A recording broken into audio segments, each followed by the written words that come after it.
I think this is really good, right? Because, one of the things that I think we get very wowed by is photorealistic graphics. Yeah. But sometimes you want more flexibility because, if your game's got mega photoreal graphics, that actually has implications in your animations and your game feel. Yeah. Because if a character moves around in a way that is as like hyper responsive as a WoW character is, but you have a photoreal art style, it's going to look really weird because you are used to photoreal.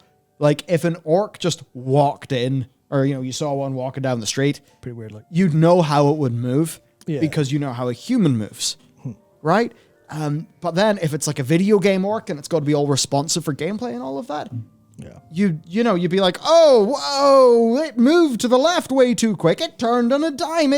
This mount is flying like it has no clip turned on. This doesn't make any sense. So it would change a whole bunch of that stuff from a game feel perspective. So it's one of the things I always find it interesting, those, those big clips you see go out of people who do awesome work, like, Unreal Engine, trying to get some Megascan assets, build up what a Warcraft would look like in that photoreal art style that's more similar to the cinematics. What I really liked about this is this was somebody going more stylized. And I know a bunch of people are going to say, it's Fortnite. WoW's going to turn into Fortnite now. But actually think about what WoW was and think about parts of why WoW is successful. Yeah. It has that art style that, will be pretty useful for having the game run and anything. So that's pretty good. But also it's an art style that fits the game feel and how responsive it is and all of that. There you go. That's your Bellular quote mining done. What? World of Warcraft always sort of looked like Fortnite. Oh dear.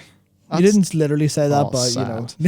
I just mean it. It's stylized. I think it's good that it's stylized, and it should be stylized.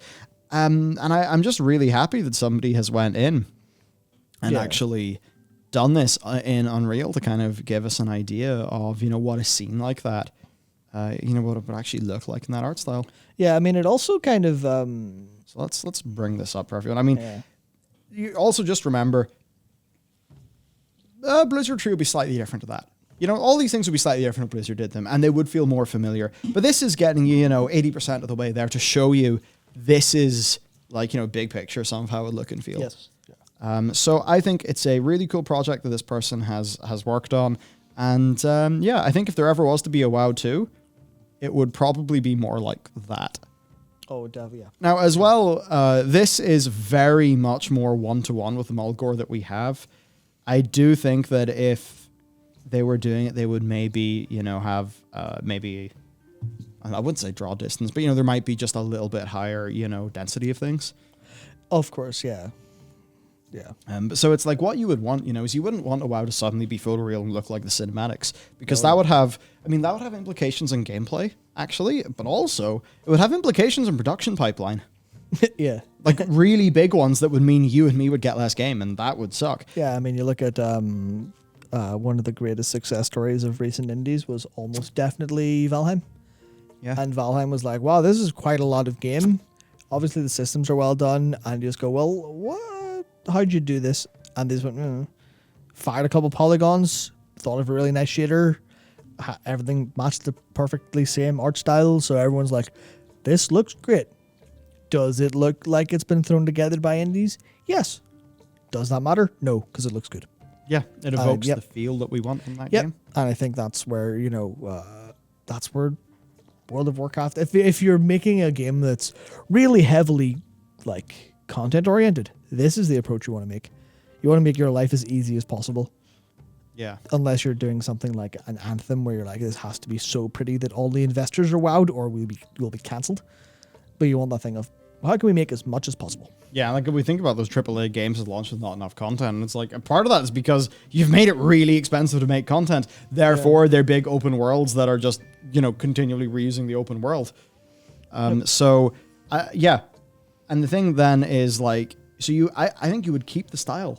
You keep the style of WoW when you move into a new engine, but then you just make use of any of the production-friendly tools that a new engine could bring. Yeah. So I just thought this was a great little highlight that we wanted to share. I just had a really cursed idea. Uh-oh. Yeah. Oh, no, not a cursed idea. I'm sorry for having cursed ideas all the time. It's because you got the black shirt on, It it's is, like color theory or something. That's it. That's why I'm always so cursed. What was my day? Yes. Okay, so you're moving to World of Warcraft 2, right? You've got your art style. It's not dissimilar to what you already have, but it does, it's new, it's fresh, it's implemented new, it's implemented better, so it's a lot better. Yeah. What do you do with all your existing assets? You can't throw them out. No. Because then you have to, you're just undoing 20 years of video game design. Or video game design? Video game creation, development. So, run them through.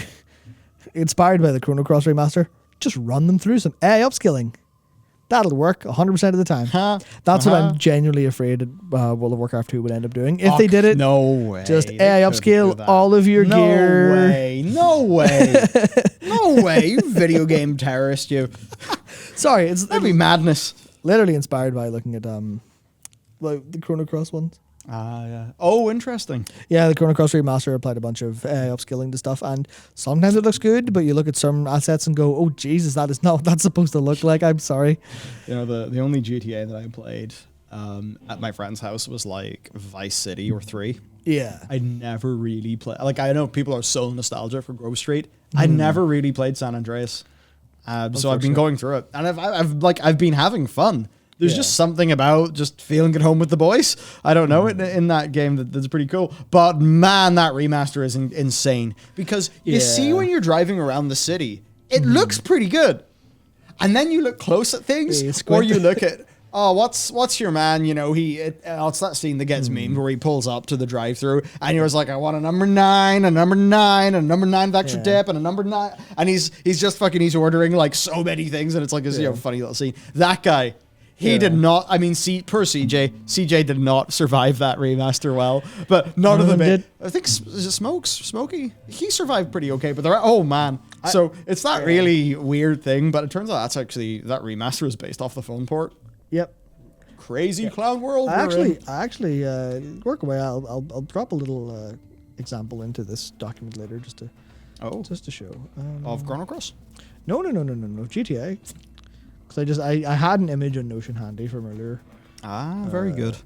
Yeah, so it's funny. I don't think a WoW would do that. But look, a WoW 2 that would be able to leverage modern, the more modern workflow and stuff. That's why I'd be interested in a WoW 2. It's not actually from some sort of it finally looks like the cinematics. For me, it would be interesting. It's oh wow, this could provide new tools and workflows that would empower the team to make more content. Yep.